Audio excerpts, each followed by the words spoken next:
అందరికీ నమస్కారం అండి. ఇక్కడికి వచ్చిన మాస్ మహారాజ్ రవితేజ గారి ఫ్యాన్స్ ప్రతి ఒక్కరికి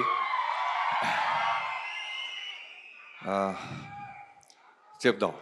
22 దాకా వెయిట్ చేయండి, అరవద్దు, నో లీక్స్. చిరంజీవి గారి షూటింగ్ జరుగుతుంటే 9:30 వరకు షూటింగ్ ఉంది.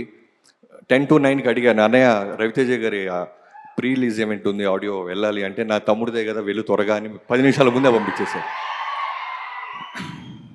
2014 సెప్టెంబర్ ఫస్ట్ వీక్లో పవర్ ఆడియో ఫంక్షన్కి అక్కడున్న నన్ను ఇక్కడ తీసుకొచ్చి నిలబెట్టి మైక్ ఇచ్చి అప్పటి నుంచి మైక్ టైసన్ అని పేరు బిరుదుగా వచ్చేలాగా చేసిన రవితేజ గారికి, మన పేరు చెప్తారా లేదా అని నేను పనిచేసిన సినిమాలకి భయంగా వెనకాల ఎక్కడో ఉండేవాడిని, కట్ చేసి ఇక్కడ తీసుకొచ్చి పవర్ అనే సినిమా ఇవ్వటం. 2014లో ఇదే శిల్పకళా వేదికలో నేను డైరెక్టర్గా మైక్ పట్టుకోవటం, డైరెక్టర్ అవటం, అక్కడి నుంచి ఇక్కడ దాకా రావటం.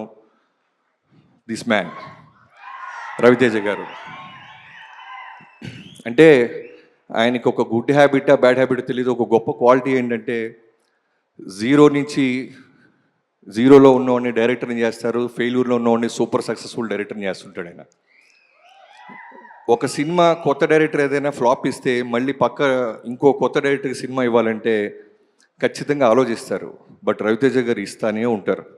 నేను కొడతాను, వాడు బంతి వేస్తాడు, సిక్సర్ పడుతుందని నమ్మకంతో దిగి బ్యాట్ పట్టుకొని ఆడుతూనే ఉంటాడు ఆయన. ఈ సినిమా ఇరుముడి చూడంగానే శివ, ఇది కదా రవణతో చేయాల్సిన సినిమా, రేపొద్దు నేను కథ రాసిన ఇలా కథ ఉండాలనిపించేలాగా ఫస్ట్ టైం చాలా సంవత్సరాల తర్వాత అనిపించావు.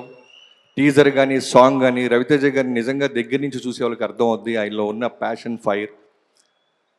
మాల్లో కూడా ఎంత అందంగా ఉన్నారో తెలుసా సార్ మీరు? స్వామి సార్ను అంత బాగున్నారు, ఎక్స్ట్రాడినరీగా ఉన్నారు సార్. ఖచ్చితంగా ఈ సినిమా ఇరుమడి ఆగస్ట్ 21న మా మైత్రి మూవీ మేకర్స్లో పెద్ద బ్లాక్ బస్టర్ అవుతుందని కన్ఫామ్గా నమ్ముతున్నాను. ఇదే మైత్రి మూవీ మేకర్స్తో నేను రవి గారు రవితేజ గారి దగ్గరికి వెళ్ళి వాల్తేరు వేరే మేము అడిగినప్పుడు వెంటనే ఓకే చేసి ఆ సినిమాని అంత ఘన విజయం చేసేలాగా మాకు నిలబడ్డ రవితేజ గారు.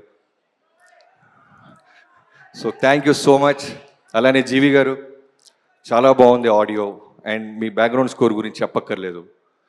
ఒక సినిమాని అర్థం చేసుకుంటూ దానికి ఏం కావాలో అది న్యాయం చేసే ఒక గొప్ప మ్యూజిక్ డైరెక్టర్. అలానే మా Mythri movie makers, thank you sir. Ravi Teja గారి లిస్ట్లో ఒక గొప్ప సినిమా ఇస్తున్నందుకు. Siva, love you darling. చాలా చాలా బాగా తీసావు సినిమాని. ఐ నో కొన్ని సంవత్సరాలుగా నువ్వు డైరెక్టర్ కాకముందు నుంచి నీ ఫస్ట్ కథ విన్నాను, ఇప్పుడు నీ టీజర్, ఈ కథ కూడా వేరే సైడ్ నుంచి వినేశాను, చాలా బాగుంది. I wish you all the best. And Priya గారు, welcome to Telugu industry. And Sai Kumar అన్న, జైల్లోకి వచ్చిన తర్వాత మళ్ళీ మనం చేయలేకపోయామన్నా, చేద్దాం అన్న తప్పకుండా. పేరున ప్రతి ఒక్కరికి, అజయ్ ఘోష్ గారు థ్యాంక్ యూ సో మచ్ అండి. సో విష్ణు గారు, ఎడిటర్, అందరికీ పేరున ఎవరైనా మర్చిపోతే క్షమించండి. ఆగస్ట్ 21న ఇరుముడి, అంతే కుమ్మేద్దాం. Thank you so much.